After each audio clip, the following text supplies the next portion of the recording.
다시 인사드리겠습니다. 저는 한국은행에서 일하고 있는 김대훈 과장이라고 합니다. 크리스마스도 앞두고 있고 이제 훈훈한 연말도 앞두고 있는데 또 이 좋은 연휴 앞둔 금요일에 저희 회사에 찾아주시고 또 우리와 굉장히 밀접하지만 또 심리적으로 먼 중국에 대한 관심을 가져주셔서 감사의 말씀을 전하면서 강의를 좀 시작해 보도록 하겠습니다. 강의 주제 제목을 보면 개혁개방 40년 성과와 과제인데요. 지난 12월 18일이 중국 덩샤오핑이 1978년 12월 18일에 자본주의 요소를 도입하면서 우리가 시장 경제로 전환하겠다고 선언한 지 40년이 되는 날이어서 북경에서는 굉장한 경축 행사들 그리고 자기들의 성과를 과시하는 대회 이런 행사들이 굉장히 많았었고요. 또 때마침 올해가 이 중국 경제 개혁개방 40년을 맞이해가지고 내외적인 관심이 굉장히 많은 것 같아요. 그래서 사실 저도 연초부터 강연을 굉장히 많이 다녔습니다. 그래서 민간 부분 쪽에서도 좀 갔다 왔고, 국회나 이런 국민경제자문회의 등 공공부문에서의 중국 경제에 대한 관심이 굉장히 높았는데요. 오늘 강의 대상분들이 금년도에 제가 강의하는 분들 중에 가장 어리고 좀 참신한 생각들을 많이 가지고 계신 분들이 아닐까 이렇게 보여지네요. 이따가 질의응답 시간에 뻔한 질문들이 아닌 좀 평소에 궁금했던 내용들을 좀 물어보시면 제가 아는 한 좀 객관적인 시각에서 중국 경제에 대한 얘기를 좀 드리도록 하겠습니다. 기본적으로 이제 중국 경제의 어떤 성과 얘기를 하기 전에 지난해 이제 중국 경제를 보면 성장률이 한 6.9% 정도 성장을 했고 GDP 규모로만 봐도 한 12.2조 달러, 미국이 한 19조 달러 되니까 미국에 이어 경제 규모도 한 세계 2위 수준까지 양적인 부분에서 굉장히 성장을 이뤄냈고요. 또 1인당 GDP도 과거에 어떤 농업 기반에 굉장히 못 살던 가난한 중국에서 벗어나서 거의 한 8,000불, 9,000불 가까이 이제 중진국 얘기를 들을 정도로 올라와 있으니까 외적인 측면에서 중국 경제는 굉장히 발전했다고 보셔도 될 것 같습니다. 또한 그런 외환 보유액도 한 3.1조 달러, 그리고 미국채 가지고 있는 것도 한 1.1조 달러니까 어떤 걔들의 어떤 금융시장에서의 영향력도 상당 수준에 올라와 있다고 볼 수 있습니다. 이제 서론이 좀 길었고요. 본격적으로 이제 강의 내용을 좀 보도록 하겠습니다. 오늘의 목차는 지난 40년의 개혁개방 과정의 어떤 진행 과정을 간략하게 한번 살펴보고 그 결과로서 나타난 현대의 중국 경제의 어떤 위상이 어느 수준에 와 있는지 어떤 부분별로 좀 살펴보겠습니다. 그 과정에서 최근 우리에게도 굉장히 중요한 중국의 어떤 무역구조의 변화, 시사점 등을 좀 살펴볼 거고요. 또 중국은 아직까지 완전한 시장 경제로 이행이 끝나지 않았기 때문에 어떤 사회주의 요소를 가진 어떤 특색이 있기 때문에 우리가 중국 경제를 이해하려면 중국이 가지는 그런 특색 고유의 사회주의의 특징들을 좀 살펴볼 필요가 있고요. 마지막에 이제 중국 경제가 가지고 있는 어떤 리스크 요인들 그리고 당면한 단기적 과제, 장기적 과제에 대해서 좀 하나씩 얘기를 해보고자 합니다. 그리고 마지막에는 내년도 중국 경제가 어떻게 될 건가 간단히 이제 저의 견해를 좀 마무리하는 것으로서 오늘의 강의를 마치고자 합니다. 간단하게 이제 두 표를 좀 만들어 봤는데, 기본적으로 중국 경제는 사실은 우리가 단순하게 이해하기가 쉽지는 않습니다. 그 이유는 여러 가지가 있겠지만, 일단은 기존의 어떤 관료주의적인 사회주의에 기반한 시장, 경제 체제가 아직 시장 경제로 이행이 완전하게 되지 않았고, 그 과정에서 추진했던 어떤 산업화, 공업화라는 것들이 사실은 굉장히 국유기업 중심으로 돌아가면서 보통의 우리나라라든지 기타 EU, 미국, 일본 등 선진국이 가졌던 방식과는 다른 형태의 모순점들이 나타나고 있어서 중국 경제는 사실 단편적인 시각으로 바라보기는 좀 어려운 면이 있습니다. 그래서 이 다면성이라는 것은 실제로 보면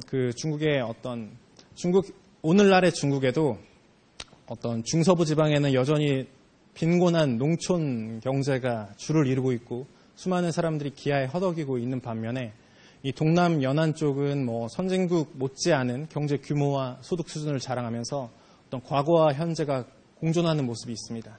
특히 일부 저기 내륙 지방에서는 여전히 연탄 보일러를 떼고 있는 반면에 이쪽에서는 또 유인 우주선을 몇 차례 쏘아 올리면서 이 어떤 경제의 양 측면이 굉장히 극단적으로 보여지고 있고요.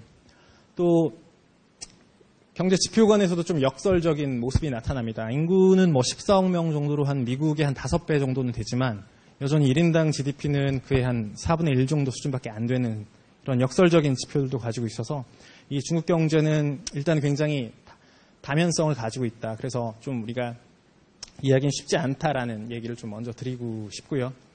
이 중국 경제 다면성으로 나타나는 어떤 현상은 사실은 이 중국 경제의 어떤 굉장히 역동성이 있어서 굉장히 들여다보면 볼수록 매력적인 부분이 좀 있습니다, 사실.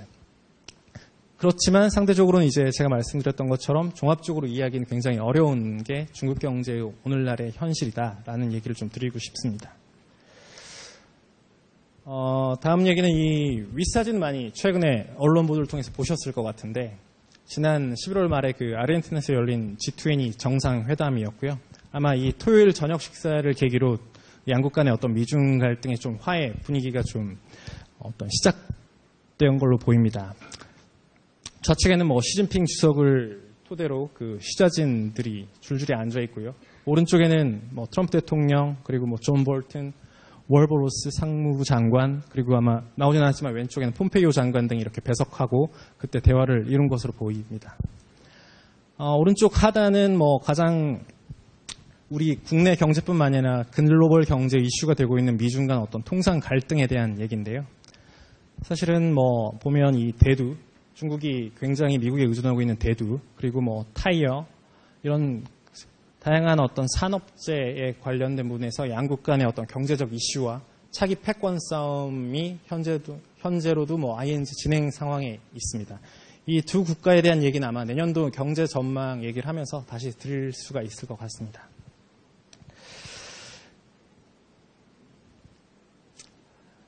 이제 오늘 제가 하고자 하는 얘기는 중국의 어떤 근대 이후의 중국 경제를 좀 보면 1949년 마오쩌둥은 중화인민공화국을 건립하게 됩니다.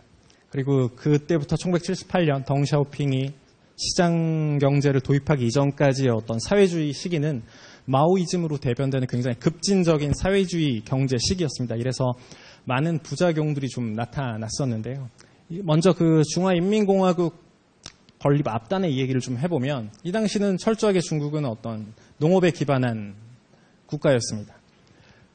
중국이 농업이 사실은 굉장히 광활한 땅덩이에도 불구하고 중국의 농업 기술이 이 전통 경제 시대에 굉장히 발달할 수 있었던 거는 실제로 중국 광대한 영토 중에 경작할 수 있는 토지가 굉장히 제한적이었기 때문에 얘들은 기술력을 통해 가지고 농업 부분의 생산성을 증대할 수밖에 없었는데요. 이 부분은 이 다음 페이지에서 어떤 중국 국토의 지리적인 얘기를 좀 곁들이면서 다시 한번 할 수 있을 것 같습니다. 이 마오이즘으로 대별되는 이 시기를 좀 살펴보면 당시에 이제 얘들이 이제 산업화를 조금씩 시작하게 됐고요. 소련의 어떤 모델을 본받아서 굉장히 급진적으로 이 산업화, 공업화에 나섰던 시기지만 또 그 이면에는 대약진 운동이나 문화 대혁명, 우리가 예전에 이제 세계사 시간에 좀 배웠던 그런 내용들의 어두운 부분들도 좀 있습니다. 특히 어떤 이데올로기적인 어떤 마오이즘이 너무 강력하게 나타난 것들이 경제 부분에서의 부작용으로 나타났던 이 시기들도 사실은 이 시기의 모습이고요. 사실은 그래서 급진적인 어떤 변혁의 시기를 좀 부정하고 원치 않았던 덩샤오핑은 아마 1978년도에 어떤 이 자본주의가 우리가 시장 경제가 우리 중국이 향후에 나아가고 생존할 수 있는 길이라는 신념하에 어떤 개혁 개방을 추진했던 것 같습니다. 대외 개방도 시작을 했고요. 내부적인 어떤 개혁도 이 시기부터 시작을 하게 됩니다. 그래서 이제 40년이 지났고요. 중국은 이제 내년부터는 이제 또 다른 100년이라고 제가 적어놨는데 중국의 이제 중장기적인 목표가 이제는 자기들이 중진국을 뛰어넘어가지고 자기들이 말하는 어떤 소강사회, 샤오캉사회 건설할 수 있는 구체적인 목표치들을 향후 2035년, 2045년, 2055년까지 단계적인 계획을 가지고 있습니다.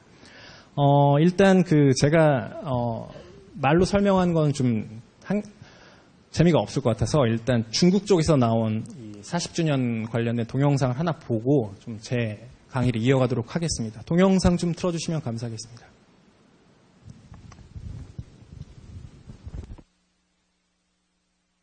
To China and Chinese people, 1978 was a unique and remarkable year. The life of Chinese people has witnessed huge changes since then.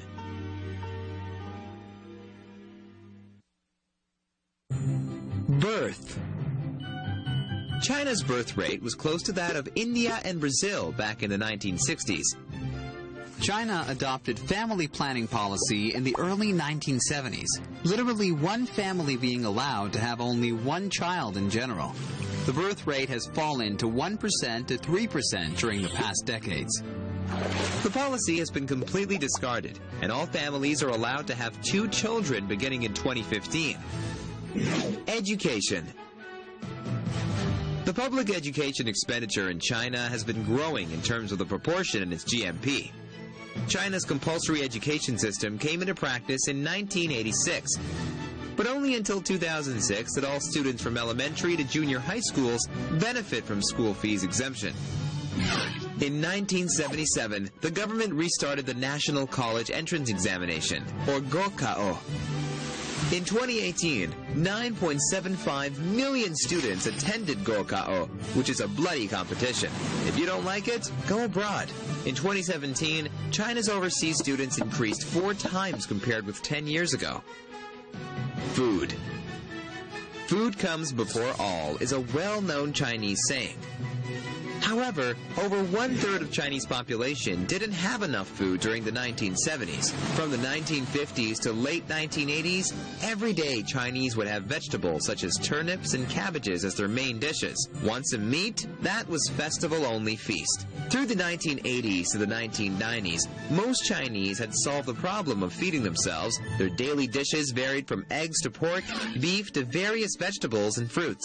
Now, balanced nutrition becomes a critical issue on many Chinese tables. Marriage. In different periods, a newlywed couple would prepare a 3-piece golden rule set of household objects: watch, bicycle, and sewing machine in the 1970s, fridge, TV set, and washing machine in the 1980s. Now, they are apartment, car, and money. Getting married was exceptionally simple. A wedding photo and a home dinner met the standard. But now, you need a motorcade, a church, and sometimes an international flight for your guests. Income and consumption. Over the past 4 decades, China's GDP per capita surged around 155 times. In the 1970s, ordinary Chinese had to pay averagely 6.6 days' income for 1 kilogram of pork, while Americans only paid 2 hours' salary for the same thing in their country. But by 2017, the gap had narrowed to 2 hours for Chinese versus 1.5 hours for Americans. China has become a global consumption engine. However, consumption primarily meant buying food and clothing for Chinese back in 1978. After 4 decades, China stands in the UN's Rich Country League. Elderly care. Like many Western countries, Chinese population is gradually aging. China's current pension system was established during 1990s. After retiring, every employed citizen can withdraw the pension withheld during in-service periods on a monthly basis. With a more insured life, Chinese are now showing more interest in traveling in their old age, as well as group entertaining activities.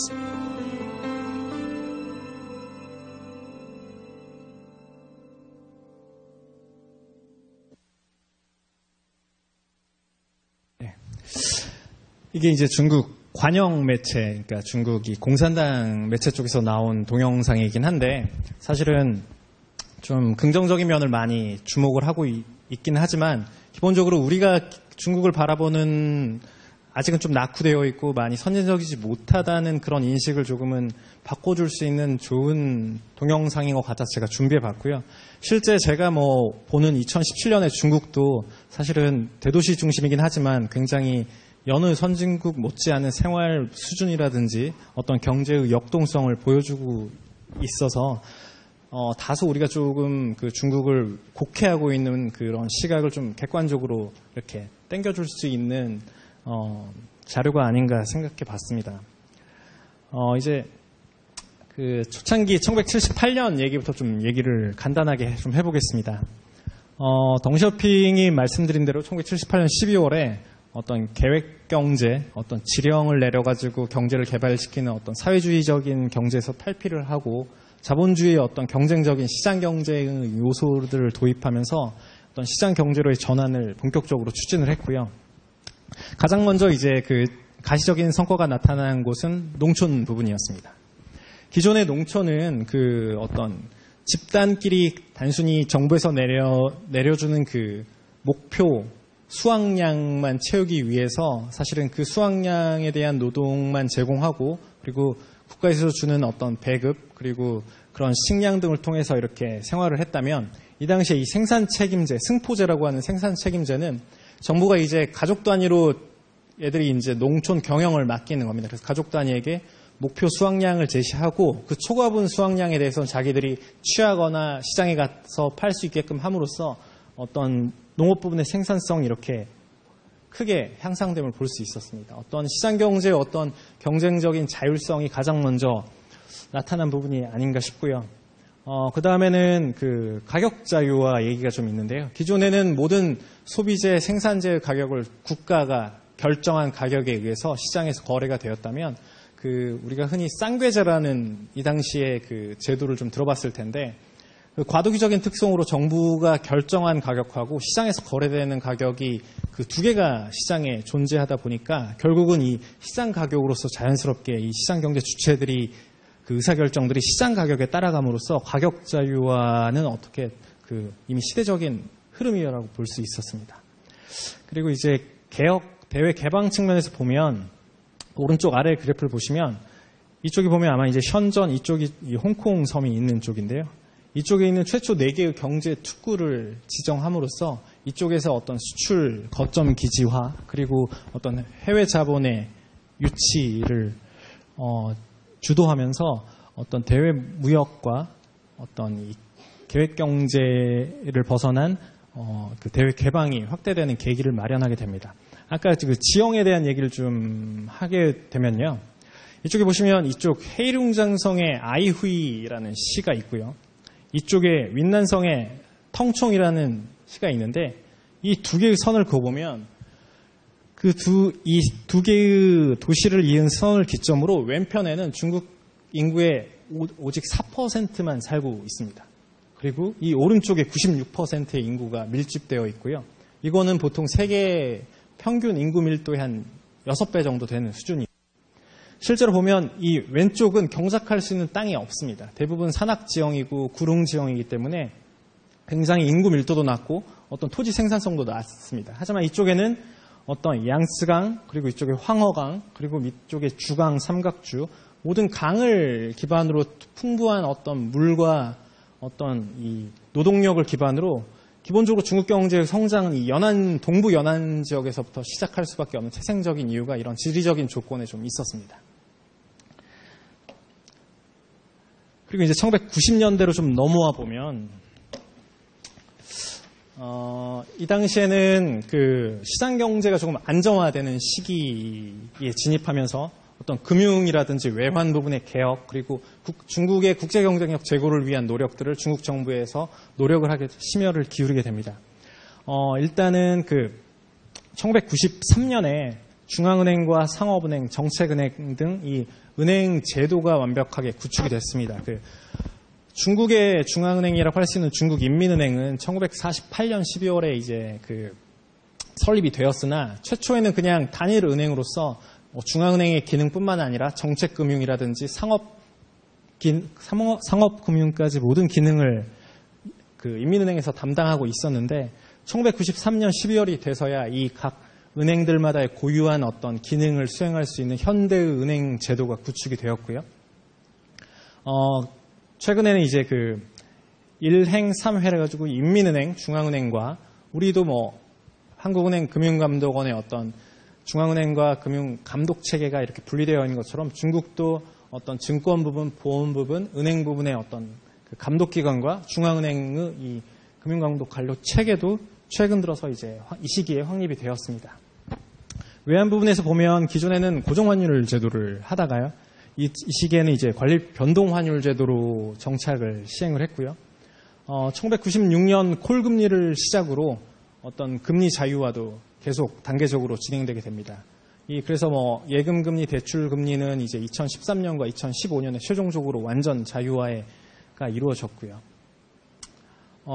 그리고 또 이제 이 시기에는 외국 기관들의 어떤 위안화 채권 발행 허용이라든지 어떤 대내외 기관 투자자들의 어떤 자격 그리고 투자 규모 제한 조치 완화 등 금융시장 개방이 확대되는 모습이 있었습니다.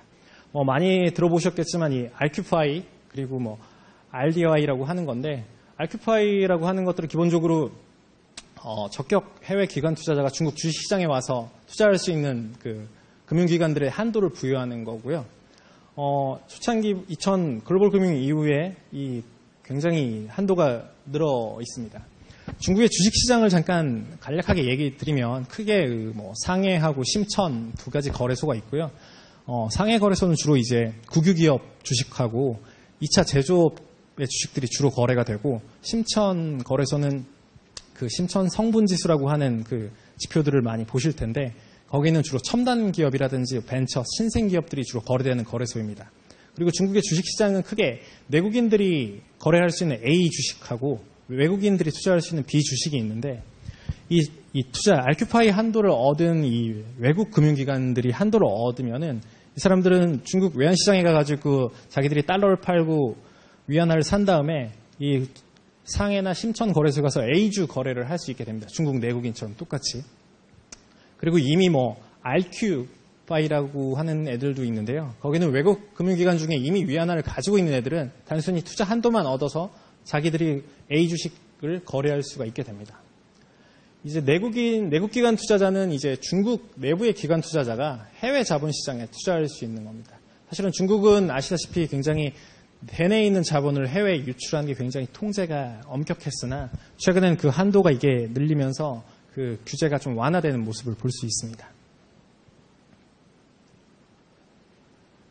이제 2010년도 얘기를 좀 해보면 이제 중국은 자기들은 이제 좀 장기적인 시기에서 어떤 지속 가능한 성장을 위한 내부 개혁에 집중하는 시기라고 보시면 되겠습니다. 특히 시진핑이 지도부가 들어선 2013년 이후부터는 그 어떤 반부패라든지 그리고 지속 가능한 성장 그리고 환경 문제 해결 그리고 빈곤 해결 이런 등 어떤 중국 전체 14억 인구가 모두가 좀 중산층이 될 수 있는 그런 사회를 만들기 위해서 장기적인 시기에서 경제 계획을 운용하고 있다고 보시면 되겠습니다. 그 일환으로 이제 중국 제조 2025 얘기가 좀 빠질 수가 없는데요. 기본적으로 중국이 어떤 제조 부분에서 이미 그 어느 정도 중간적인 수준에 올라왔다고 생각하고 이 사람들은 그 제조업 수준을 세계 최대 수준으로 좀 올려보겠다라는 그 야심을 드러낸 이 프로젝트고요. 특히 이제 로봇이라든지 바이오 이쪽에서는 2025년까지 세계 2, 3위 수준의 자기 제조업 수준을 갖추겠다, 내부 역량을 갖추겠다 하는 것이 이 프로젝트의 골자라고 보시면 되겠습니다. 또 이런 어떤 기술 혁신을 통해 세계 제조업 시장을 어떻게 그 중심으로 자리매김을 하려는 이 중국의 어떤 야심이 사실은 어떻게 보면 현재의 미국과의 어떤 통상 분쟁의 어떤 그 주요한 원인으로 보는 시각들도 있습니다. 그리고 이 오른쪽에는 이제 최근에는 잘 진행이 안 되고 있습니다만은 또 중국의 어떤 1대1로 전략이고요. 그 과거의 어떤 실크로드의 현대판, 그래서 육상과 해상에서의 특히 이 그동안 소외되었던 세계 경제에서 소외되었던 어떤 이쪽 동쪽 유럽하고 아프리카 지역에 대한 연계를 통해 가지고 중국이 실제로 좀 경제의 활력도 찾고 그 기존에 이미 선진국 시장은 자기들이 진출할 수 있는 포화 상태가 됐기 때문에 새로운 성장 동력을 찾기 위한 그 전략으로 보시면 되겠습니다. 그리고 이제 자본시장 얘기는 아까 마찬가지를 했는데요. 이제 그 주식과 채권의 어떤 교차 매매를 허용하면서 자본시장의 어떤 개방, 개혁을 계속하고 있습니다. 이 후왕통이라는 제도가 가장 먼저 도입이 됐습니다. 그래서 홍콩에서 이제 상하이 본토 주식을 거래할 수 있는 게 2014년 11월에 됐고요. 또 션전 거래할 수 있는 선강통도 개통이 돼 있고 이제 그 역으로 하는 강구통 그리고 채권통 그리고 최근 얼마 전에는 이제 런던하고의 주식 교차 매매를 허용하게 하는 후른통까지 개통이 되면서 이제 중국 자본시장의 접근도가 과거보다는 상당히 제고됐다고 볼 수 있습니다. 이렇게 이제 40년을 좀 이렇게 간략하게 살펴봤고요.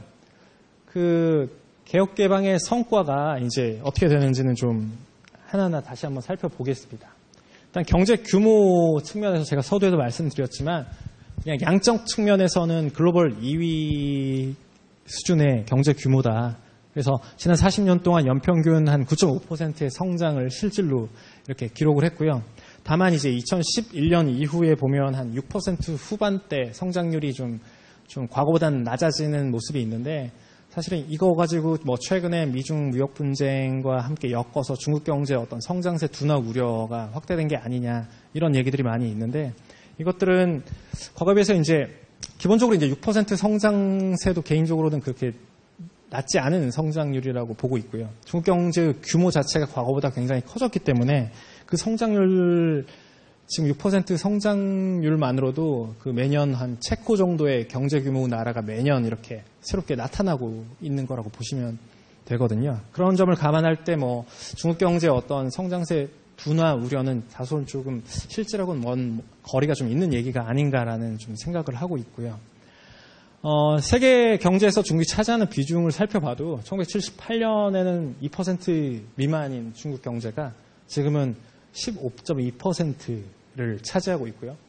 또 그 구매력 기준으로 따져봤을 때는 IMF에서는 뭐 이미 그 미국을 상회하고 있다고 2014년부터 중국의 어떤 경제 규모가 구매력 기준으로 봤을 때는 미국을 상회하고 있다. 이런 분석들도 나오고 있기 때문에 사실상 이제 경제 규모에서는 거의 뭐 세계 최상위권을 가지고 있다라고 보시면 되겠고요. 또 이제 동아시아 벨트 이 한중일 3국에 대한 좀 고도 성장기를 좀 비교해 봤을 때도 가장 먼저 이제 성장을 일으켰던 일본 그리고 그 다음에 이제 우리나라 그리고 중국을 봤을 때도 어떤 중국의 경제 성장률이 가장 빠르고 단기간에 이루어진 게 졌다고 보시면 되겠습니다. 이제 무역 측면에서 좀 보면요, 중국은 글로벌 무역에서는 뭐 가장 규모면에서 큰 국가이고 글로벌 밸류 체인에서도 그 역할이 굉장히 중요하다고 하겠습니다. 특히 2001년 11월에 WTO 가입한 이후에 무역 규모가 굉장히 더 빠른 속도로 증가를 했고요.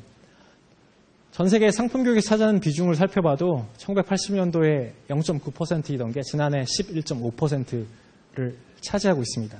단순히 이제 수출 기준으로만 보면 사실은 이 수치는 중국의 비중이 더 높아지기 때문에 중국의 어떤 과거 단순 제조 공장이라기보다는 여러 다국적 기업들이 중국을 제3국의 수출을 위한 어떤 수출 거점 기지로 활용하고 있는 점하고 중국 내부의 어떤 기술력 제고와 이 산업시설이 발전되면서 자국의 어떤 생산 능력이 확대된 부분도 이 무역 부분에서의 성장을 어떤 견인한 게 아닌가라고 보여집니다. 그리고 오늘날 중국은 미국을 비롯한 뭐 130개 국가의 최대 교역국으로 자리매김했다고 써놨는데요. 기본적으로 이제 중국의 물건이 가지 않는 나라는 뭐 오늘날 없다고 보시면 되고요. 금년 중에서 살펴봐도 미국에 대한 수출 비중이 약 20% 전체의 5분의 1 정도 되고요. EU가 한 16%, 그리고 아세안 국가가 한 13%. 최근 들어서 이 아세안 국가의 어떤 수출 수입이 굉장히 활발한 모습입니다. 그래서 중국과 어떤 기타 아세안 국가와의 어떤 글로벌 밸류체인 내에서의 어떤 상호 연계가 굉장히 심화되었고 이 부분은 좀 뒤에서 다시 한번 말씀드리도록 하겠습니다. 그리고 이 브릭스 국가는 중국이 그 자원 의존도가 좀 대외 의존도가 있기 때문에 원유라든지 철강 부분에 대한 수입을 브라질 그리고 뭐 기타 러시아 등에 의존하는 경향이 있어서 이쪽 국가와에는 좀 수출 비중이 좀 있습니다. 어떤 산업 구조 얘기를 좀 드리면 이 그래프로 좀 얘기를 드릴 수 있을 것 같습니다. 1978년도에 보면 1차 산업 농업 부분을 보면 30%에 달하던 것이 지금 이제 10% 미만으로 이 중국 경제 차지하는 비중이 낮아졌습니다. 2차 산업을 보면 여전히 한 50% 내외를 유지하고 있습니다.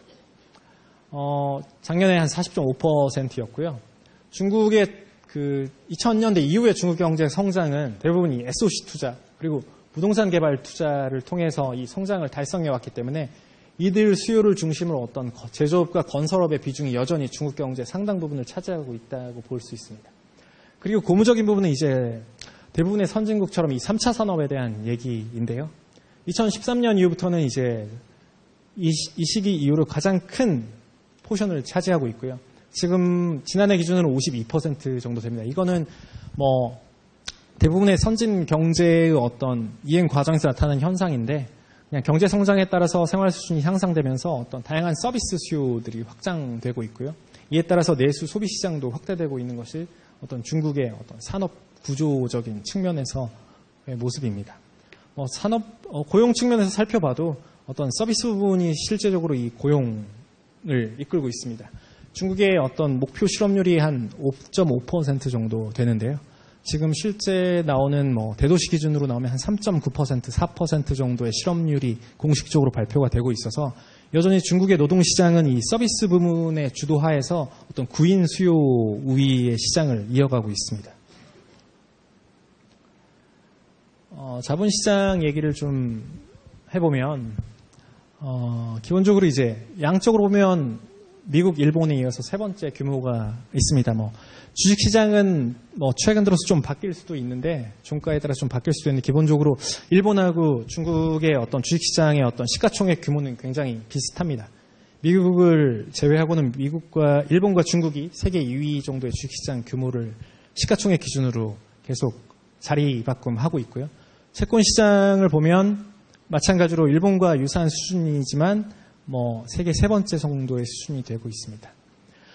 주식시장은 이제 GDP 대비로 좀 살펴보면 대부분 이 선진국들이 100%를 상회하는 굉장히 좀 과포화된 모습이라면 중국은 여전히 GDP 대비 44%에 머무르면서 향후 주식시장의 어떤 성장 가능성이 굉장히 높다고 할 수 있겠습니다. 이 부분은 중국의 자본시장의 추가 개방이라든지 해외 자본이 더욱더 들어갈 수 있는 환경, 여러 규제들이 완화된다고 했을 경우에는 중국의 주식시장이 더 커질 수 있는 여지가 있다고 볼 수 있습니다.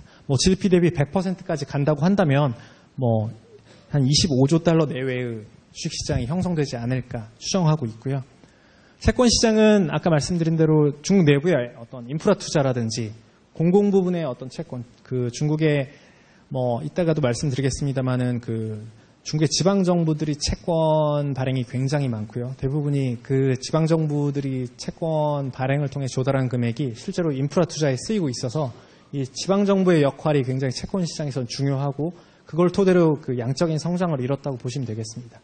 또한 민간 부분의 회사, 기업들도 과거에 비해서 규제 환경이 굉장히 완화되어서 회사채 발행 시장도 굉장히 최근 들어 활성화되는 모습입니다. 다만 이제 질적인 측면에서 좀 살펴보면 말씀드린 대로 대외 개방도는 아직 낮은 수준입니다. 실제로 외국인 투자자의 비중이 주식시장 같은 경우는 6%, 채권시장은 3% 수준으로 굉장히 낮기 때문에 어떤 질적 측면에서의 성장은 좀 미미하다고 볼 수 있겠습니다.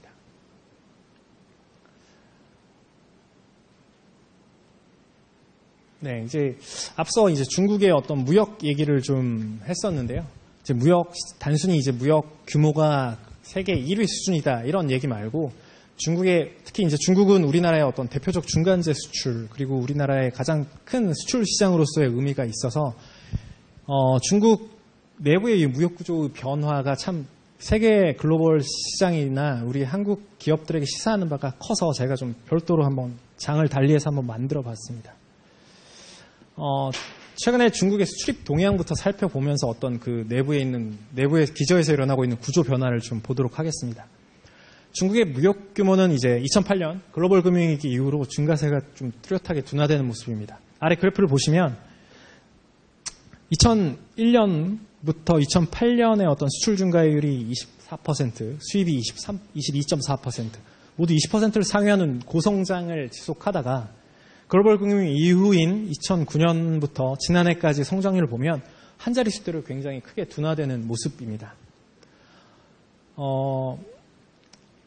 다만 이제 가격 효과를 제외하고 물량 기준으로 살펴보면 수출은 여전히 좀 정체되는 모습이고 수입은 완만한 어떤 증가세가 나타나고 있습니다.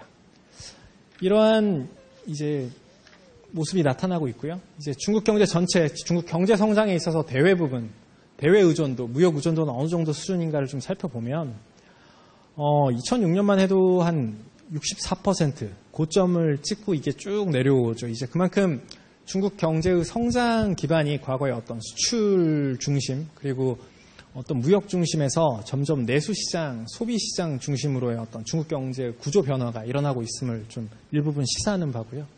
그래서 순수출이 경제 성장에 미치는 기여율 자체도 글로벌 금융위 이전에는 양의 성장 기여율을 보였다면 2010년대 이후에는 오히려 이제 이 마이너스 효과가 나타나고 있습니다. 그래서 이제 이러한 어떤 금액적인 변화에 이어서 중국 어떤 구조 변화의 얘기를 한 3가지 정도 드릴 텐데요. 아까 잠깐 말씀드렸습니다만 이 무역 구조의 변화를 앞서 나기 전에 중국 경제 어떤 최근 뉴 노멀이라는 얘기라든지 리밸런싱 이런 얘기들을 좀 많이 들어보셨을 텐데 이 중국 경제의 변화는 어떤 사회적인 측면이나 경제적인 측면에서 양쪽에서 동시다발적으로 좀 나타나고 있습니다. 결국 중국 경제가 이렇게 그 경제 구조를 변화하겠다고 하는 것은 앞서 말씀드린 어떤 중국 경제의 장기적인 성장을 위해서 중국 공산당 지도부가 필수적인 거라고 봤기 때문이고요. 지금이 이제 중국은 제12차 경제 5개년 계획을 통해 가지고 중국 경제 어떤 성장 구조 변화, 질적 성장, 그리고 리밸런싱 이거를 핵심적인 정책 목표로 명시화하기 시작했습니다. 그게 아마 2010년도였고요. 그 12차 5개년 계획이 2015년부터 끝났고 13차 계획이 지금 16년부터 5개년 지금 진행되고 있는데 여전히 중국 경제의 어떤 리밸런싱 이슈는 중국 지도부의 어떤 숙제이고 여전히 진행 중인 모습입니다. 그래서 대표적인 리밸런싱이 하는 얘기는 어떤 소비 부문의 어떤 성장, 소비 시장의 확대, 그리고 특히 그 중에서도 서비스 부문의 양적 성장을 이끄는 거고요. 또 자본시장에서는 어떤 규제 완화, 그리고 여전히 이제 금리 자유화 이런 얘기들이 현재도 사실은 계속 진행되고 있습니다. 최근에 이 리밸런싱 어떤 기조가 사실은 지난해 조금 고성장, 그러니까 이 뉴 노멀이라고 하는 거는 중국 경제가 과거에 고성장을 지속했던 그 고성장 숫자에 연연하지 않고 내부적인 어떤 질적인 측면을 좀 이렇게 담금질하면서 장기적으로 중속 성장을 이어가겠다는 건데 사실 2010년대 이후로 계속 중국 성장률이 9% 후반에서 6.5, 6.3까지 떨어졌다가 2017년도 어떤 세계 경제 호조세에 좀 기반해서 6.9% 좀 시장의 기대치를 상회하는 성장률을 보였는데 그 때문에 사실은 중국의 어떤 리밸런싱 노력이 조금 지체된 면이 지난해 없지 않아 있습니다. 또 올해 들어서는 대외 부분의 어떤 통상 갈등이라든지 이런 것들 때문에 불확실성이 커지면서 조금 좀 수년되는 모습이 있긴 하지만 중국 경제가 궁극적으로 나아갈 방향인 어떤 이제 내수 중심의 경제 그리고 질적 성장을 추구하는 것들이 이 무역 구조의 변화로서 나타나고 있다고 보시면 되겠습니다. 그래서 첫 번째 나타나는 모습이 일단 가공무역의 퇴조라고 했는데요. 더 이상 이제 중국은 단순히 우리나라의 어떤 반제품 등을 우리나라와 대만의 반제품을 수입해서 단순 조립 가공을 통해서 어떤 선진국 시장이나 세계 시장에 수출하는 그런 국가가 아니고요. 1999년에 중국은 가공무역관리법이라는 것을 중국 정부에서 마련을 했고요. 그래서 정부 주도의 어떤 가공무역 억제 정책을 단계적으로 시행하기 시작합니다. 그 기저에는 중국의 어떤 가공무역이 단순히 기술 경쟁력 확보를 지연시키고 과도한 환경 오염을 유발하고 그리고 에너지 과소비 문제 등을 야기한다는 인식들이 그 기저에 깔려 있었다고 보시면 되고요. 그래서 이제 중국의 가공무역 규모는 여전히 규모면으로는 이제 2011년도 이후에는 규모면으로는 성장세를 보이고 있지만 전체 우리 무역에서 차지하는 비중은 50%를 상회하던 2000년대보다는 지금 30% 정도로 굉장히 안정화 그리고 선진국화 되었다고 볼 수 있습니다. 이렇게 이제 가공무역이 축소되면서 나타나는 또 이 파급 효과로는 어떤 중국의 어떤 수입 구조 변화가 나타나고 있는데요. 기본적으로 아까 말씀드렸듯이 단순 조립 가공을 위한 반제품 수입은 줄어들고 있고요. 부품, 부분품 수입이 늘어나고 있는데 가공무역에서 이제 중국 그 세관에서 공식적으로 발표하는 가공무역은 크게 두 종류가 있습니다. 중국식 표현으로 이제 내료 가공이라고 하는 게 있고 진료 가공이라고 하는 게 있는데 내료 가공이라고 하는 거는 그 전자에 말씀드린 것처럼 단순히 반제품을 가지고 가공 조립하면서 별도의 부가가치가 애드되는 게 없는 단순한 방식의 임가공 무역이라고 보시면 되고요. 진료 가공이라고 하는 거는 이 부품, 부분품에 기반해서 자기들의 어떤 그 기술과 자기들이 만든 어떤 자체 기술력에 기반한 상품들을 덧붙여가지고 실질적으로 부가가치 증대와 어떤 GDP 성장을 이끄는 부분, 진료 가공 무역으로 나뉘는데 보면은 중국 가공 무역에서도 이 진료 가공 부분에 대한 비중은 여전히 높은 수준입니다. 그래서 중국 정부에서도 이 부가가치를 창출하는 진료 가공 무역에 대해서는 여전히 육성하고 그쪽에 대한 지원을 아끼지 않고 있는 상황이고요.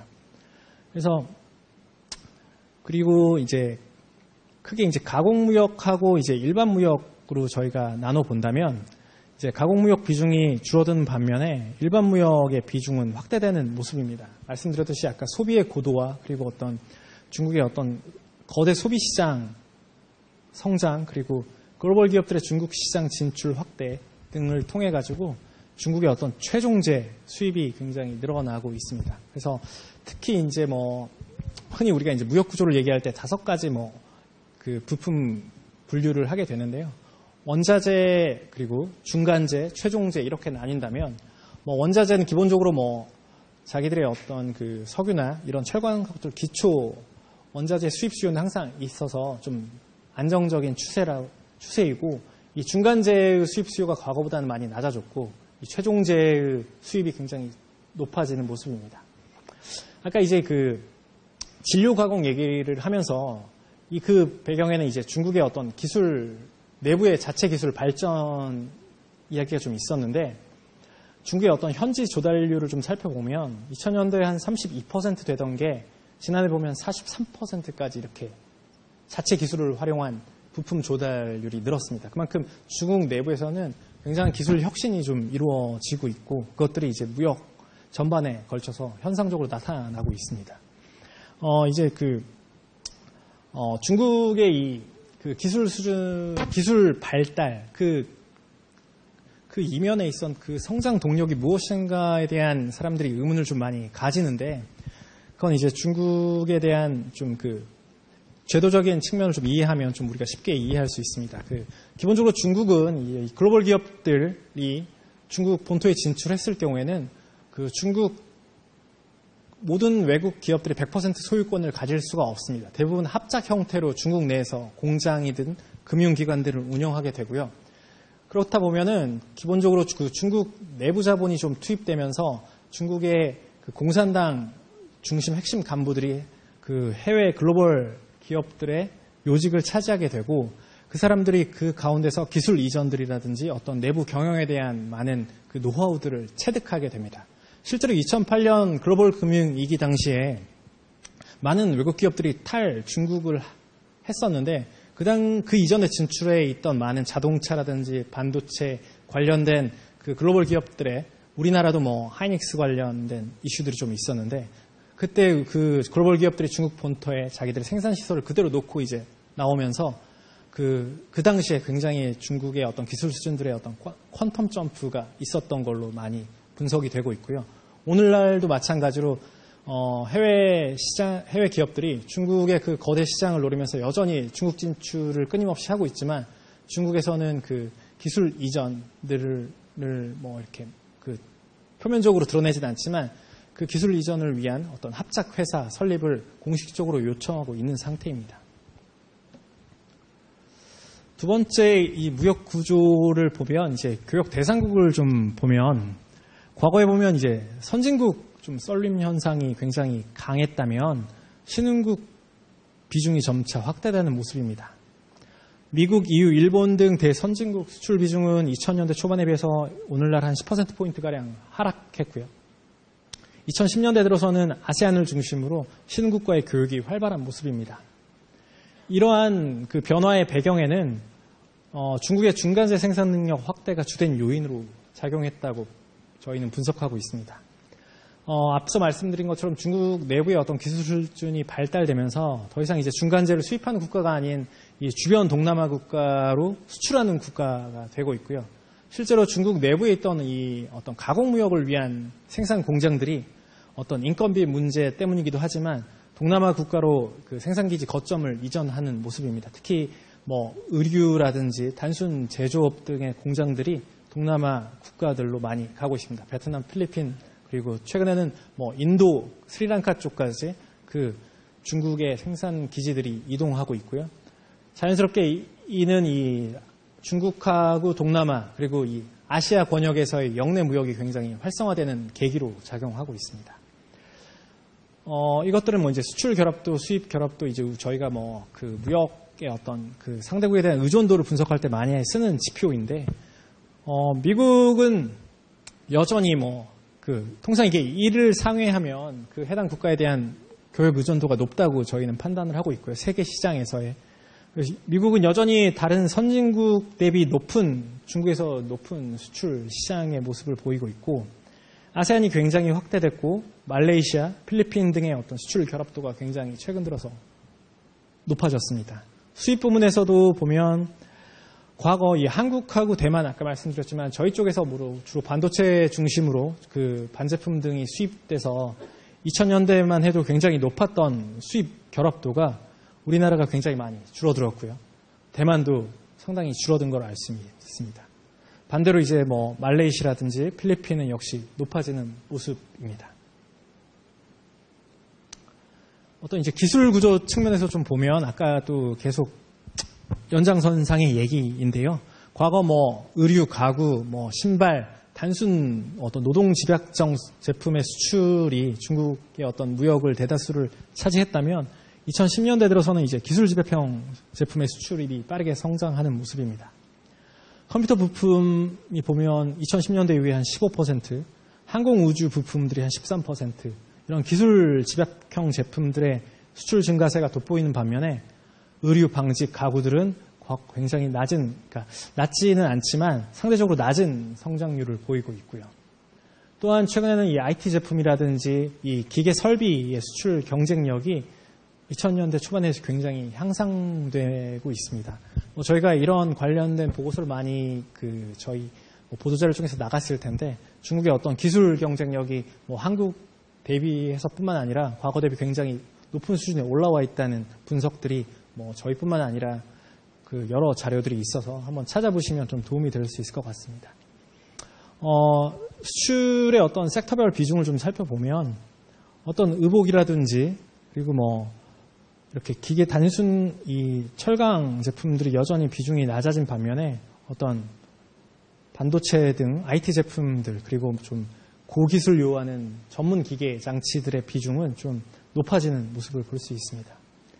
이거는 역시 중국 정부의 어떤 정책적인 지원하고 글로벌 기술이 해외 자본을 동반한 중국 본토의 유치의 어떤 결과물로 볼 수 있겠습니다.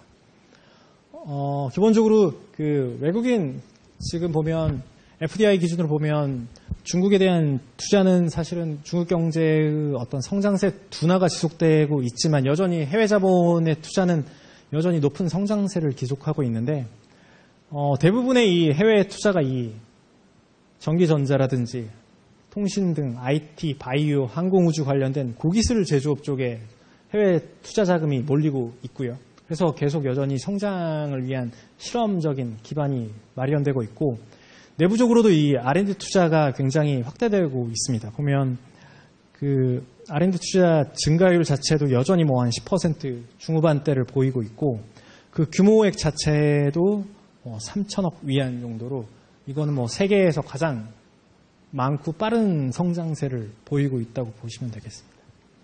이러한 것들이 다 이제 중국의 어떤 무역 구조의 변화를 이끌고 있습니다. 이제 좀 중국의 어떤 경제 정책 운영상의 특징을 좀 얘기를 좀 드리겠습니다. 흔히 보면 중국 특유의 사회주의, 중국 특색 사회주의 이런 표현들이 많이 나오는데 실제로 그건 중국 정부에서 이렇게 공식적으로 쓰는 단어라서 아마 저희 언론에서도 많이 쓰고 있는데요. 중국의 경제를 보면 여전히 그 사회주의적인 계획 경제의 좀 모습들이 남아 있습니다. 여전히 정부 주도의 어떤 경제 시스템이 가져가고 있는데 개혁 개방 이후에 많은 시장 경제 요소들을 경제 부분 각 곳곳에 도입을 했으나 도입을 하고 있고 법제화를 추진하고 있습니다. 2004년도에 보면 사유재산을 인정하는 걸 헌법에다가 공식적으로 명시를 했고 2007년도에 이 물권법을 제정을 했습니다. 이 물권법이란 거는 나중에 부동산 시장하고도 좀 얘기가 연결되는 건데 보통 그 중국의 모든 토지는 기본적으로 국가의 소유였습니다. 근데 이제 그것들이 이제 단계적으로 이제 토지를 이제 지방 정부들이 주로 이제 토지를 개인이라든지 부동산 개발 기업들에 판매를 하면서 소유권이 이전되게 되는데 2007년 물권법을 제정하면서 국가의 국유재산만큼이나 개인의 사유재산도 동등하게 보호를 해주고 인정을 해주겠다라는 것들이 2007년에 와서야 공식적으로 이렇게 제정이 됐고요. 이렇게 사유재산이 보호가 되다 보니까 중국의 어떤 그 부동산 시장들이 굉장히 화랑을 맞게 되는 계기가 되기도 합니다. 중국은 그 시진핑 지도부는 공식적으로 이제 양수론이라고 해가지고 중국 경제를 이끌어가는 두 가지 손은 정부이면서 시장이다. 두 가지 요소가 모두 공존한다라는 얘기를 하고 있지만 실질적으로는 어떤 정부의 역할이 더 중요하게 작용하고 있다고 보여집니다. 특히 이제 주식시장이라든지 부동산 시장, 대표적인 자산시장의 어떤 추이를 살펴보면 어떤 정책시로서의 역할이 특징이 나타나게 되는데요. 특히 이제 이 2015년도에 이제 중국 경제의 이때 굉장히 중국 경제 그 주식시장이 고꾸라졌을 때 이때 이 규제책을 발효하면서 좀 그 둔화폭을 완화했던 것도 있고요. 또 이때도 국유기업들에게 주식 매도, 그러니까 이들이 또 이제 주식시장 폭락에 대비해가지고 매도 제한을 발표하면서 어느 정도의 그 하락세를 억제하는 측면이 있습니다. 부동산 시장은 뭐 규제기업 완화기를 계속적으로 반복하고 있는데요. 최근에는 이제 뭐 주로 규제기에 들어가 있고요. 대표적인 규제 정책들은 뭐 뒤에서 부동산 시장 얘기를 좀 하면서 그때 얘기를 좀 드릴 수 있을 것 같습니다. 그다음에 이제 국유기업 얘기를 좀 빼놓을 수는 없습니다. 국유기업은 중국 정부가 초창기에 어떤 노동이라든지 자본을 국책은행 등을 통해서 굉장히 저리로 금융자본을 줬고요. 그리고 많은 인적 자본을 토대로 급속히 성장을 했는데요. 오늘날에는 뭐 건설, 에너지, IT 주요 핵심 산업은 모든 국유기업이 지금 차지를 하고 있다고 보시면 되겠습니다. 그렇지만 어떤 정부의 어떤 방만한 어떤 그 국유기업의 방만한 경영이라든지 어떤 너무 일변도적인 지원 때문에 어떤 질적인 지표들은 사실은 굉장히 낮은 모습입니다. 자산 수익률만 봐도 뭐 민영 기업이라든지 외국 기업에 비해서 굉장히 낮은 모습입니다. 그리고 여기 보시면 이제 뭐 언론이라든지 뭐 에너지 부분, 항공 부분에서의 국유기업 비중이 거의 뭐 80%를 상회하는 때문에 대부분의 거점 산업들을 국유기업이 다 가지고 있다라고 보시면 되고요. 최근 이야기를 좀 드리면 중국에서는 최근에 뭐 이런 얘기들이 좀 많이 나오고 있습니다.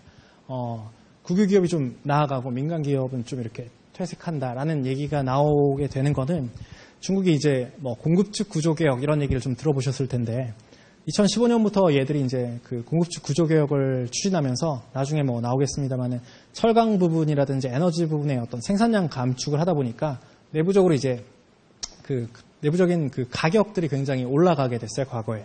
그러다 보니까 국유기업의 수익성이 최근에 오히려 더 좋아지게 되고 민간 기업들은 과거와 달리 이제 어떤 생산 요소 조달 비용이 높아지면서 얘들의 수익성은 약화되고 그리고 점점 또 시진핑 지도부의 어떤 최근에 어떤 그 그러니까 그 중앙 집권적인 성격이 또 국유기업의 어떤 또 좀 더 이쪽에다가 힘을 실어주는 모습으로 더 나타나고 있습니다. 아무튼 국유기업은 중국 경제에서 굉장히 그 큰 역할을 하고 있고 특히 중국 경제가 위험할 때 굉장히 국유기업을 통한 성장 동력을 찾는 그 정부의 노력, 의지들이 굉장히 보여지고 있습니다. 이제 공산당에 대한 얘기인데요. 중국 공산당은 보시면 이게 좀 수치가 있어서 요즘은 한 9천만 명 정도 된다고 합니다. 중국 성인 인구가 한 10억 명 정도 되니까 성인의 한 10%는 모두 공산당원이라고 보시면 됩니다. 얼마 전에 그 마윈도 사실은 공산당원이라는 게 중국 내부에서는 다 알고 있었던 얘기인데 서구 언론에서 최근에 밝혀져가지고 좀 이슈가 됐던 얘기들도 있긴 한데 기본적으로 중국은 공산당 영도라고 하는 공산당의 지도를 법제화해서 공산당의 주도하에 경제를 이끌어가는 거고요. 모든 국가 조직에는 어떤 공산당의 어떤 조직과 직위가 존재하고 있습니다. 중국의 중앙은행인 인민은행에도 실적인 중앙은행 총재는 이강 총재가 담당하고 있지만 당 서기라고 하는 거수칭 당 서기가 함께 이렇게 하고 있고요. 과거에 그 저우샤오찬 인민은행 총재가 한 15년간 인민은행을 담당했을 때는 그분은 이제 당에서도의 어떤 지위가 굉장히 높아서 사실은 이 당과 그 행정 조직과의 그 권력차가 심하지 않았지만 최근에는 그 거수칭이 이강보다 그 공산당에서 입지가 더 높기 때문에 실질적으로 그 총재의 권한보다는 이 당서기로 있는 거수층의 권한이 좀 인민은행 내부에서 크고 있다고 보여집니다. 그래서 공산당의 그 실질적인 파워가 나오고 있고요. 주요 경제정책은 공산당 지도부의 집단 의사결정을 통해서 결정되는데 실제적으로 모든 주요한 경제정책은 이 상무위 7명 아니면 정치국위원 25명의 만장일치 제도로 국가의 주요한 경제정책을 어떻게 결정하고 있습니다. 중국의 어떤 그 성장 힘에 대해서 어떤 하버드 대학교의 어떤 교수 경제학자는 그런 분석을 했는데요. 이 공산당이 가지고 있는 어떤 경제적인 자율성이 어떤 중국 경제의 성장을 이끄는 힘이라고 얘기를 하는데 기본적으로 성인 인구의 10%가 공산당이고 이 지금 한 3,000명 정도 되는 전국 대표회의, 그러니까 각 성의 대표 정도 되는, 우리로 따지면 국장급 정도 되는 사람들이 한 3,000명 정도가 있는데, 이 사람들이 부릴 수 있는 그 서기관급 사람들이 한 4만 명 정도의 공산당원이 있고요. 그 서기관들이 중국 전체 국토 지방 정부들을 다 관할하고 있기 때문에 중국의 사실은 모든 경제 정책들은 중앙에서의 시작 이전에 지방 정부에서, 지방 중소도시 단위에서 어떤 실험적인 그 테스트를 통해 가지고 그 성공된 경제 정책들이 중국 정부로 올라와서 전체 경제 시스템으로 나간다고 보시면 되겠습니다. 알리바바도 사실은 초창기에 토대는 지방 정부에서의 어떤 그 실험을 통해서 성장 현재의 기업 형태까지 갖추게 된 거고요. 이런 그 공산당원이 가지고 있는 경제적인 어떤 자율성하고 어떤 무한한 실험 가능성 등이 실제로 중국 경제를 이끄는 힘이라고 분석하는 것들도 굉장히 많은 이야기들이 있습니다. 지금까지 이제 중국 경제의 어떤 위상하고 이제 공산당 위주의 특징 등을 좀 살펴봤는데 앞으로는 이제 좀 중국 경제의 어두운 측면을 좀 얘기를 좀 해보겠습니다. 이제 크게 이제 당면 과자라고 하면 흔히 우리 리스크 요인이라고 하는데 앞서서 몇 가지 이제 언론에서 많이 나오는 얘기를 좀 해보면 회색 코뿔소라는 얘기들이 좀 최근에 많이 들리는 것 같고요. 예전에는 이제 블랙스완 이런 얘기들을 좀 많이 했고, 패테일 리스크 이런 얘기들도 좀 하고 있는데, 간략하게 좀 보면 저희가 이제 작년에도 중국 경제의 회색 코뿔소, 그레이 리노 요인에 대해서 좀 얘기를 했었고, 최근 11월에서도 중국 인민은행은 그 금융안정 보고서를 통해 가지고 중국 경제의 어떤 회색 코뿔소 요인들에 대해서 그 명시적으로 언급한 게 있습니다. 그래서 회색 코뿔소라는 것들은 사실은 그 어떤 정의적인 측면에서 보면 이미 다 시장에서 예측 가능한 그 위험 요인들인데요. 그리고 발생할 확률도 꽤 높지만 사람들이 좀 간과하기 쉬운 문제들입니다. 중국의 얘기를 들어보면 여기도 있지만 과다한 부채 문제라든지 그리고 계속 이어져 나온 그림자 금융 그리고 부동산 시장의 어떤 경착륙 가능성 이런 것들이 약간 회색 코뿔소 요인이고요. 우리나라로 굳이 빗대어 보자면 북핵 문제라든지 가계부채 문제들이 회색 코뿔소 요인이 아닐까 싶습니다. 블랙스완 이런 것들은 사실은 예측하기가 굉장히 힘든 요인입니다. 그래서 예측은 굉장히 힘들지만 만약 그 리스크 팩터가 이제 현실화됐을 경우에는 그 시장에 미친 영향이 굉장히 큰 과거에 보면 브렉시트 이런 것들 그리고 우리나라로 따지면 이전 정부의 탄핵 같은 것들은 사실은 블랙스완 요인이라고 시장에서 보는 요인들이 있습니다. 그래서 이제 중국 경제 하지만 이제 저는 오늘의 강의에서는 중국 경제 리스크 요인을 좀 단기적인 과제 3가지하고 중장기적인 과제 3가지로 나눠서 좀 설명을 드리고자 합니다. 단기 과제 첫 번째는 이제 과잉 설비에 대한 이야기입니다. 과거 이제 중국은 앞서 말씀드렸듯이 수출을 하고 이 투자를 통해 가지고 경제 성장률을 이끌어 왔습니다. 그러다 보니까 실제로 특히 이제 철강, 석탄 등 부분에서 생산 능력이 생산량을 초과하게 되는, 여기서도 보면 2000년대 초반에 보면 실제로 생산량이 그래도 이제 생산 능력이 생산량을 소폭 상회하고 실제로 생산 설비의 가동률이 86%까지 좀 그나마 이제 양호한 모습이었다면 2011년 이후에는 가동률도 굉장히 떨어졌고요.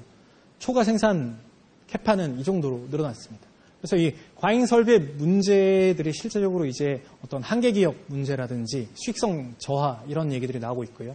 실질적으로 이런 모든 산업들의 국유 기업이 들어가 있기 때문에 국유 기업의 자꾸 이제 개혁 얘기들이 여기서 나오게 됩니다. 그래서 최근에 2015년부터는 이제 공급축 구조 개혁은 사실은 이런 과잉 생산 능력의 존재와 거기에 대한 비효율성을 좀 타파하고자 시작된 정부의 노력들이고요. 현재도 기업 경쟁력 강화라든지 독립성 제고를 위한 이 노력들이 계속되고 있습니다. 특히 혼합 소유제라고 해가지고 국유기업들의 민간 자본 참여를 점점 늘리고 있고요. 실제적으로 내부 경영에 있어서도 과거 전문 CEO들을 이제 국유기업에 투입하면서 이 기업 경영의 효율성을 제고하려는 노력들이 계속되고 있습니다. 그리고 이 슬라이드를 보면 과거 대비 이제 국유기업의 손실 기업, 그러니까 이제 좀 적자 기업이라고 이해하시면 쉬울 것 같고요. 과거 대비는 이제 많이 낮아졌으나 여전히 민간 기업에 대해서는 굉장히 수익성 측면에서 비효율적인 모습을 볼 수 있습니다. 이제 부채 얘기를 좀 하면 굉장히 작년 연말에 리가르드 총재도 중국의 부채 얘기들을 계속 했었고, 언론에서도 굉장히 중국 부채 현실화 얘기들을 굉장히 많이 하고 있습니다. 그래서 여기는 좀 장을 많이 좀 해봤는데, 일단 부채 현황을 좀 보면, GDP 대비 부채 비율을 보면 올해 1분기 말 기준으로 261%입니다. 선진국 평균이 한 275%, 신흥국 평균이 한 196% 정도로 기억하고 있는데, 이건 BIS 가면 통계가 있는데, 선진국보다는 좀 낮지만 신흥국 평균보다는 굉장히 큰 폭으로 높아서 좀 전체적으로는 이제 빠르게 증가세를 보이고 있습니다. 부문별로 좀 살펴보면 가계는 세계 평균보다는 좀 낮은 부분이 있습니다. 그렇지만 가계의 최근 보면은 우리나라 비슷하게 부동산 시장 활황이 수반되면서 가계부채의 비중도 굉장히 빠르게 늘어나고 있습니다. 물론 여기 써놨습니다. 이제 주담대가 굉장히 증가했고, 신용대출, 그리고 P2P 대출, 소액금융이 굉장히 빠르게 증가하면서 최근 들어 오름세가 확대되고 있습니다. 기업 부채를 좀 보면 굉장히 압도적으로 많이 있습니다. 세계 평균, 신흥국 평균보다 굉장히 높고요. 대부분의 부채는 사실은 국유기업 쪽에서 가지고 있다고 볼 수 있습니다. 또한 부동산 개발, SOC 투자 확대 수요가 있었기 때문에 자금 조달이 좀 필요했고요. 또한 기업들의 수익성 저하면서 외부 해외 채권 조달이라든지 이것들이 급증하면서 부채 비율이 빠르게 늘어났습니다. 정부 부분을 좀 보면 정부 부분의 비율은 여전히 한 48% 수준에 지나지 않습니다. 그래서 선진국 평균에 보면 굉장히 낮고요. 최근 미국 경제의 호조세 이면에도 막대한 재정 지출을 통해 가지고 경제 성장을 지탱한 면이 있는데, 중국 정부는 그에 비하면 아직은 좀 양호한 수준이라고 보이지만, 저는 이제 관리 가능한 수준이라고 얘기를 했습니다. 왜냐하면 이제 그림자 금융에 대한 이슈가 여기 상존하고 있기 때문에, 중국인 이제 2008년도에 글로벌 금융위기에 모든 글로벌 경제들이 이제 경제 둔화를 마주했을 때 중국은 한 6천억 달러의 재정을 풀면서 사실은 성장세도 유지를 했고 세계 경제의 활력을 좀 불어넣은 역할도 했습니다. 다만 이제 그거에 대한 반작용으로서 정부 부채가 굉장히 늘어났죠. 그래서 2008년 말에 27%였던 게 올해는 한 48%까지 이렇게 상승이 됐고, 특히 이제 이 LGFV라든 이 지방정부의 어떤 간접금융을 통한 그 부외금융을 이렇게 많이 일으켰는데요. 그것들을 포함했을 경우에 한 68% 수준까지 정부 부채가 높아진다는 분석들이 있습니다. 사실은 그 이 그림자 금융에 대한 그 추정은 연구 기관마다 좀 다르게 하고 있는데요. 대부분 뭐 조금 숫자적으로 차이가 있으나 그것들을 뭐 GDP 대비로 환산했을 경우에 한 67% 내외 수준까지 중국의 정부 부채가 확대되는 것으로 보고 있습니다. 또한 이 지방정부의 채권들이 보면 향후 한 3년 이내에 굉장히 전체 유통채권의 한 51.1%가 도래하면서 어떤 이 부채 쪽에서의 리스크 현실화 가능성 우려가 좀 확대되고 있습니다. 그러면 이제 그 중국 정부는 이 부채 리스크 관리를 어떻게 하고 있는지를 좀 살펴보면 실제로 2016년 말 이후에 이 디레버리징 정책을 계속적으로 추진하고 있고요. 이 거시건전성 감독 강화를 추진하고 있습니다. 보면은 그 뭐 시장 금리 인상은 뭐 기본적으로 있었고 이 PPP 프로젝트 관리 강화라는 얘기를 좀 했는데요. 이제 아까 말씀드렸던 지방정부 얘기를 좀 하면 중국은 그 모든 SOC 투자의 자금을 지방정부가 담당하도록 되어 있습니다. 실제적으로. 그래서 한 85% 수준은 지방정부가 조달한 예산을 가지고 SOC 투자를 해야 되고 중앙정부가 실제로 지출하는 부분은 굉장히 10% 미만이라고 보시는데요. 하지만 그 재정 수입 쪽의 측면을 보면 그 과거 뭐 역사적인 이유도 있겠지만 대부분이 중앙에서 가지고 있기 때문에 지방정부 입장에서는 굉장히 그 딜레마적인 상황에 그 처하게 됩니다. 재정 수입은 한계가 있지만 자기들이 담당해야 하는 재정 지출은 매년 그 높아지면서 정부의 중앙 쪽에서 이렇게 내려오고 있기 때문에 지방 정부는 어떻게든 이제 돈을 마련해야 될 그 좀 구실이 필요한데 그 중에 하나가 아까 말씀드린 이 뭐 그림자 금융으로 일부가 분석하는 LGFV입니다. 지방정부 산하의 어떤 공기업을 하나를 만들어내가지고 그 공기업 이름으로 자본을 조달하고 실질적으로는 지방정부의 SOC 투자라든지 재정 지출을 담당하는 모습입니다. 또 하나의 얘기는 또 지방정부가 주로 또 그 재정 수입을 충당하는 소스 중에 하나는 그 토지 판매입니다. 사실은 이제 부동산 시장에 아까 말씀드렸지만 기본적으로 모든 토지는 국가 소유인데 지방 정부들이 토지 판매 수입을 가지고 재정 수입의 상당 부분을 충당하고 있어서 그 부동산 개발 어떤 수요와 맞물려 가지고 부동산 시장의 어떤 그 붐 현상이 좀 이어지고 있는 모습입니다. 그래서 이제 중국 정부는 이렇게 뭐 디레버리징 노력을 계속 하고 있고요. 그래서 거시건전성 감독 부문도 작년 2016년 6월부터 이제 우리나라도 하고 있는 MPA 평가를 실제적으로 하고 있고 은행 부분의 거시건전성 평가도 하고 있고 작년에 11월에는 그 단순히 이제 은행보험증권감독위원회를 통합한 금융안정발전위원회라는 신규 감독기관, 총체적인 감독기관을 설립해가지고 어떤 전반적인 어떤 금융리스크 감독의 어떤 여기 있네요. 거기 이 노력을 하고 있습니다. 그래서 최근에 보면 중국의 신용 갭이 과거 대비해서 좀 축소되고 있는 모습이고요.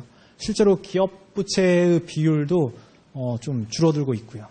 또한 그림자 금융의 정의는 뭐 다양합니다만 저희가 보는 그림자 금융의 어떤 추이도 올해 한 8, 9월까지는 좀 둔화되는 모습이었는데 이제 뭐 이제 다시 반등한 모습은 최근에 어떤 그 대외적인 미중 무역 분쟁 때문에 중국의 성장이 우려되면서 조금 그 디레버리징에 대한 속도를 완화하고 있고 다시 좀 금융을 푸는 모습이 있어서 최근에는 그림자 금융행으로 분류되는 이 신탁대출, 인수업의 잔액들이 조금 늘어나는 모습입니다. 우리나라 좀 얘기를 좀 해보면 그 은행 부분의 어떤 대중국 익스포저는 한 290억 달러 정도 되고요. 이것들도 뭐 BIS에 가보면 모두 관련 통계가 있습니다. 그래서 전체 중국 시장에 노출된 해외 금융기관 익스포저의 한 3.4% 수준으로 이렇게 높지는 않습니다. 또한 GDP 대비로 봤을 때도 한 1.9%로 양호한 수준으로 판단됩니다. 다만 그 올해 뭐 이슈가 됐었던 그 ABCP 유동화증권 디폴트에 따른 우리 국내 투자자들의 피해라든지 이 무역 분쟁의 어떤 장기화 격화에 따른 중국 금융시장 불안이 2014년 때처럼 우리 금융시장에 전이되는 이런 국지적인 금융 리스크 가능성은 여전히 좀 상존하고 있다고 보여집니다. 중국 이 뭐 채권 디폴트에 대한 뭐 우려들이 굉장히 많은데요. 올해 보면 12월 초까지 누적된 뭐 건수 기준으로 보나 금액 기준으로 보나 굉장히 많은 것들이 디폴트가 됐었는데 이 부분에 대한 뭐 우려가 굉장히 많이 있습니다. 뭐 곧 뭐 부도 국가적인 부도 뭐 이런 얘기를 하지만 제가 드리고 싶은 말씀은 이 중국의 채권 디폴트는 좀 일부 중소형 민영 기업들에 대해서 중심으로 나타나고 있고 일정 부분은 중국 정부의 어떤 의도적인 부분이 있습니다. 실제적으로 중국이 이 부채 리스크 관리를 함에 있어서 자연스럽게 이 좀 부족한 기업들은 당연히 이제 시장에서 퇴출하는 과정의 과도기적인 일환이고 실제로 지방 정부의 많은 그 부채들은 그 지방 정부의 부채들을 좀 장기 부채로 이렇게 다시 이렇게 교체를 하면서 그 부채 관리를 정부 차원에서는 하고 있기 때문에 이 채권 디폴트는 어떤 정부의 어떤 의도적인 그리고 좀 점진적으로 해결해 나갈 문제라서 이렇게 그 밖에서 보는 그렇게 우려의 시각이 큰 것은 아니라고 저희는 판단하고 있습니다. 이제 부동산 시장 얘기를 좀 하면 앞서 그 부동산 시장의 어떤 그 사이클을 보여드렸는데요. 어떤 경기 부양을 위해서는 중국 정부는 부동산 시장을 과거부터 굉장히 잘 활용해 왔고 또 너무 과열 양상을 띠면 투기 규제를 하면서 이제 좀 안정화 시키면서 이렇게 변동성이 계속 사이클이 있고 변동성이 확대되는 모습입니다. 현재는 2016년 9월부터 대도시 중심으로 어떤 규제 정책들이 시행되고 있는데요. 대부분의 규제는 뭐 그런 정책들입니다. 주택담보대출 금리 인상 그리고 중국에만 있는 그 호적제도, 호크우라고 하는 호구제도가 있기 때문에 외진에 대해서는 주택을 살 수 없게 하는 그런 규제책들도 쓰고 있고요. 그리고 뭐 주택 구매 요건을 굉장히 강화하고 있습니다. 뭐 어느 정도의 자기의 어떤 그 세금 부담률이 일정 부분 이상 되는 사람들에게만 주택 구매를 할 수 있게끔 하는 다양한 규제책을 내세우면서 현재는 조금 그 과열 양상이 진정된 상황이고요. 다만 이런 부동산 정책의 양면성, 그러니까 경제 성장을 위한 그리고 또 그 가격 안정을 위해 사회 안정을 위한 두 가지 양면성이 있기 때문에 중국 정부는 과거부터 항상 이원화된 정책을 실시하고 있습니다. 대도시에 대해서는 어떤 규제를 계속하면서 집값 안정 등을 추구하고 있고요. 중소도시에서는 여전히 그 부동산 개발 업자들이 성장을 위해서 이끌어왔던 그 유령도시 뭐 이런 얘기들이 많이 나오는데 그 신설 공장, 신설 아파트들이 굉장히 지방 도시에 많이 있지만 공실률이 뭐 80%, 90%에 육박하는 그래서 그 과잉 재고를 해소하기 위한 보조금 지원 등을 통해 가지고 뭐 또 특히 고급 인력, 뭐 석사 이상의 그 외지인들을 유치하면서 그리고 저리로 임대료를 제공하면서 과잉 재고를 해소하려는 노력들이 지방 정부에선, 지방 도시에선 계속되고 있고요. 다만 이제 부동산 시장과 관련해서는 최근에 이제 그 상승기에 굉장히 가계 부채가 많이 늘었고 우리나라와 같이요. 그리고 올해 들어서는 이 대도시 기준의 그 임대료가 굉장히 증가하고 있습니다. 그래서 실제로 30대 대도시 기준의 월별 렌트 그 상승률을 보면 3월 이후부터 한 15% 이상씩 나온 것으로 중국 그 내부 자료에 의해서는 보여지고 있습니다. 그래서 이 부동산 시장의 어떤 그 불안정한 그 요인들이 바로 이러한 어떤 그 기저에서 이렇게 그 리스크 요인들이 있다고 보시면 되겠습니다. 이것들이 이제 그 세 가지가 이제 아무래도 이제 중국 경제의 단기적인 과제로서 저희가 좀 보고 있는 거고요. 장기적인 과제는 이제 좀 더 큰 담론에 관한 얘기입니다. 이 뭐 소득 불평등 문제는 뭐 많은 연구 자료들이 있습니다만은 그 덩샤오핑이 최초의 그 개혁 개방을 시작할 때 선불론이라는 그 이념을 주창해가지고 먼저 부자가 될 수 있는 사람들을 빨리 부자시킨 다음에 일종의 낙수 효과, 그 사람들로부터서 이렇게 좀 중소득, 저소득층에게 그런 부가 이전될 수 있도록 하자라는 성장 중심의 그 경제 성장의 어떤 당연한 결과로서 소득 구조의 어떤 불균형 문제가 오늘날 잠재되어 있습니다. 특히 도시와 농촌 그리고 어떤 동부와 서부 지역 간 그리고 계층 간의 소득 양극화가 극심하고요. 특히 농민공 이제 그 지방에 호적을 둔 사람들이 도시에 일자리를 찾아러 떠나러 가는 이 동민공들이 약 3억 명 정도로 추산이 되고 있습니다. 전체 14억 인구 중에 꽤 큰 포션인데 이 농민공들이 도시에 갔지만 호적이 없기 때문에 어떤 사회보장이라든지 주거 안정의 혜택을 전혀 누릴 수가 없어서 이 사람들의 어떤 후생이 굉장히 불안한 모습입니다. 그래서 이쪽에 대한 해결책이 좀 필요한 상황이고요.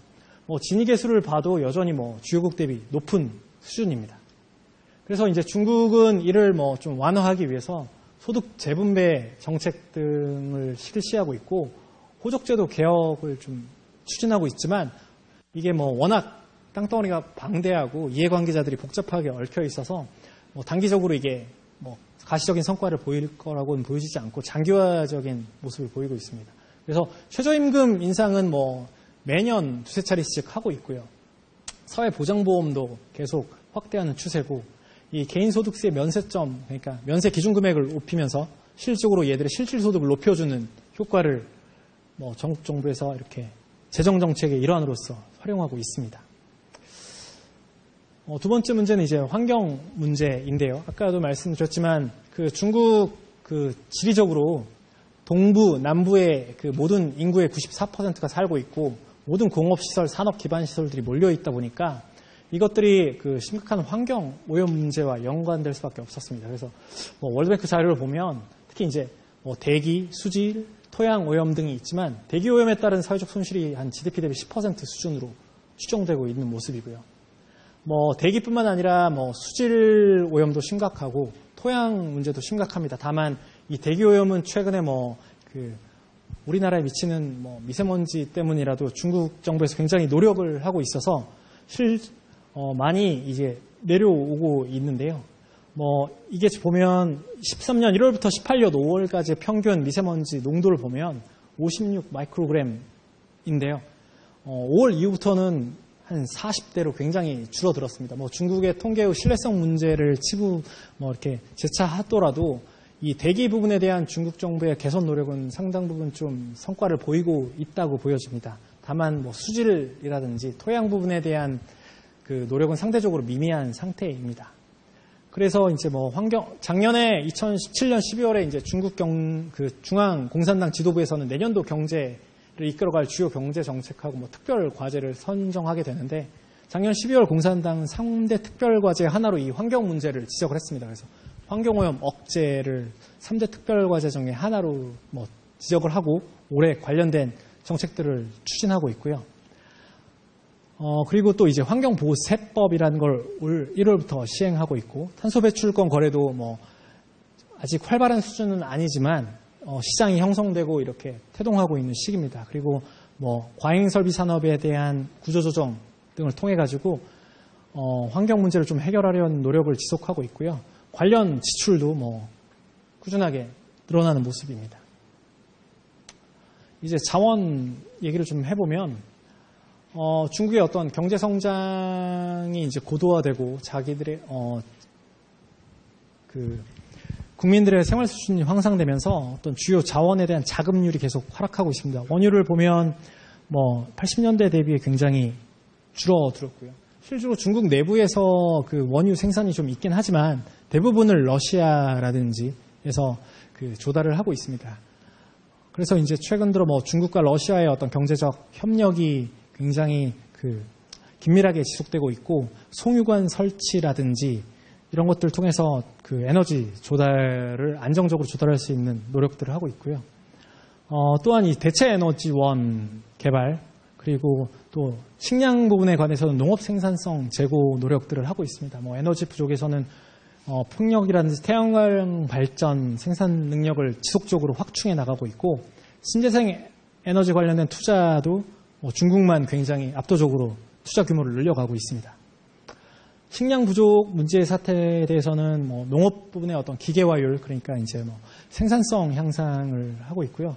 미국이라든지 독일의 굉장히 선진 식량 식품 기업들을 인수하고 해외 농장 등을 투자하면서 미래의 어떤 식량 문제에 대비하는 모습입니다. 그래서 뭐 이제 좀 종합적으로 평가를 좀 해보면 기본적으로 중국은 뭐 양적인 측면에서는 적어도 세계사에 유례지 없는 빠른 성장세를 나타냈다.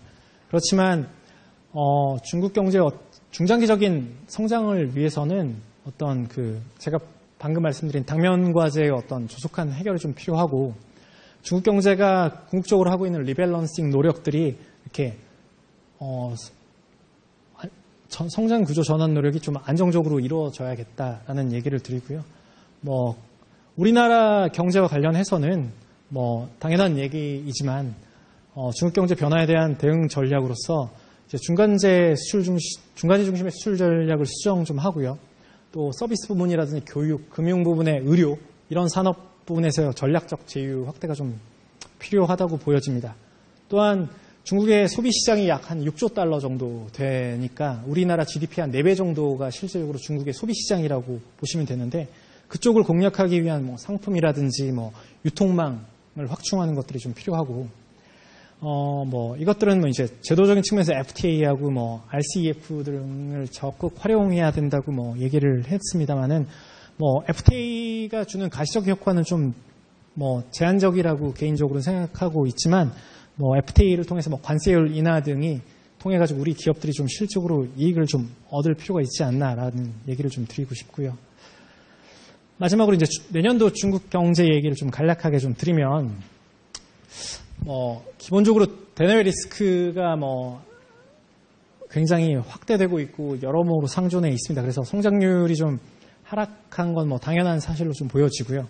올해 성장률이 뭐 3분기까지 한 6.7%, 중국 정부의 목표치는 한 6.5% 되는데 뭐 1월 14일 날 이제 중국의 2018년도 경제 성장률이 나오겠지만 뭐 개인적으로는 중국 정부의 목표치는 한 6.5%는 맞출 수 있을 거라고 보여집니다. 올해는. 근데 이제 문제는 내년하고 2019년, 2020년인데 뭐 대부분의 이제 전망 기관들은 한 6.3, 6.2 정도 뭐 좀 더 부정적으로 본 데는 6% 초반까지 좀 이렇게 점진적인 하락세를 보고 있는데 그 리스크 요인들을 따져보면 주로 이제 한 5가지 정도가 됩니다. 이제 이 미중 간 무역 협상의 진전이 어떻게까지 이제 좀 빨리 안정화되느냐인데 뭐 3월 1일까지 이제 한 90일 정도의 유예 기간이 있다고 보여지지만 그 90일 동안 뭔가 드라마틱한 협상이 이루어질 거라고 보는 시각은 굉장히 제한적입니다. 왜냐하면 중국이 단순히 뭐 좀 더 미국의 어떤 상품들을 좀 더 수입해주고 LNG 대두를 수입량을 늘리고